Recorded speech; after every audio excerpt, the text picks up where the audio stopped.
ಸ್ನೇಹಿತರೆ ನಮಸ್ಕಾರ.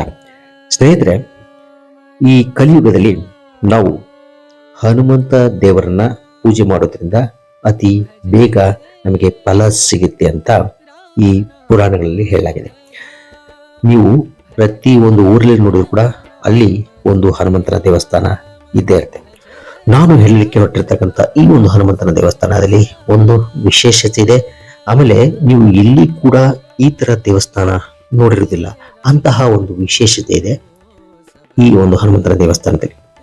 ಮಧ್ಯಪ್ರದೇಶದ ಬಿನ್ನಲ್ಲಿರುವ ದಮ್ಡ್ರೌ ಧಾಮದಲ್ಲಿರುವ ಆಂಜನೇಯ ಸ್ವಾಮಿ ವಿಗ್ರಹ ನೋಡುತ್ತಿದ್ದಂತೆ ನಿಮಗೆ ಆಶ್ಚರ್ಯ ಆಗುತ್ತೆ. ಯಾಕಪ್ಪ ಅಂತಂದ್ರೆ, ಸಾಮಾನ್ಯವಾಗಿ ಆಂಜನೇಯ ಸ್ವಾಮಿ ವಿಗ್ರಹದಲ್ಲಿ ನೀವು ಹೂಮಾಲೆ ನೋಡಬಹುದು, ತುಳಸಿ ಮಾಲೆ ನೋಡಬಹುದು. ಆದರೆ ಈ ಆಂಜನೇಯ ಸ್ವಾಮಿಯ ಕುತಿಯಲ್ಲಿ ಸ್ಟೆಥೋಸ್ಕೋಪ್ ಇದೆ. ಹಾಗಾಗಿ ಈ ದೇವಸ್ಥಾನವನ್ನ ಡಾಕ್ಟರ್ ಹನುಮಂತ ದೇವಾಲಯ ಅಂತ ಕೂಡ ಕರೀತಾರೆ. ಈ ದೇವಾಲಯಕ್ಕೆ ಭೇಟಿ ನೀಡುವುದರಿಂದ ಮತ್ತು 5 ಮಂಗಳವಾರ ಕಾಲ ಆಂಜನೇಯನ ಪೂಜಿಸುವುದರಿಂದ ಎಂತಹದ್ದೇ ಆರೋಗ್ಯ ಸಮಸ್ಯೆಗಳಿದ್ರೂ ಶೀಘ್ರದಲ್ಲಿ ಗುಣಮುಖವಾಗುತ್ತದೆ ಎಂಬುವ ನಂಬಿಕೆ ಇದೆ.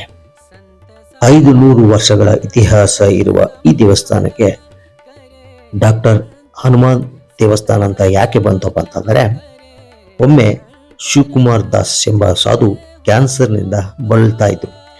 ಆಗ ಈ ದೇವಸ್ಥಾನದ ಹನುಮ ಸ್ಟೆಥೋಸ್ಕೋಪ್ ಧರಿಸಿ ಅವರಿಗೆ ಕನಸಲ್ಲಿ ಕಂಡರು. ಇದಾದ ಬಳಿಕ ಆ ಸಾಧು ಕ್ಯಾನ್ಸರ್ನಿಂದ ಗುಣಮುಖರಾದರು. ಹಾಗಾಗಿ ಅಂದಿನಿಂದ ಈ ದೇವಸ್ಥಾನವನ್ನ ಡಾಕ್ಟರ್ ಹನುಮಂತ ದೇವಸ್ಥಾನ ಅಂತ ಕರೆಯೋದಕ್ಕೆ ಆರಂಭಿಸಿದರು. ಸ್ನೇಹಿತರೆ, ನೀವೇನಾದರೂ ಮಧ್ಯಪ್ರದೇಶಕ್ಕೆ ಹೋದರೆ ತಪ್ಪದೆ ಈ ಡಾಕ್ಟರ್ ಹನುಮಂತ ದೇವಸ್ಥಾನಕ್ಕೆ ಭೇಟಿ ನೀಡಿ ಅಂತ ಹೇಳ್ತಾ ಈ ಒಂದು ಚಿಕ್ಕ ಮಾಹಿತಿಯನ್ನು ಮುಗಿಸ್ತಾ ಇದ್ದೀನಿ. ಮತ್ತೆ ಹೊಸ ವಿಷಯದಿಂದ ಸಿಗ್ತೀನಿ. ಅಲ್ಲಿವರೆಗೆ ನಮಸ್ಕಾರ.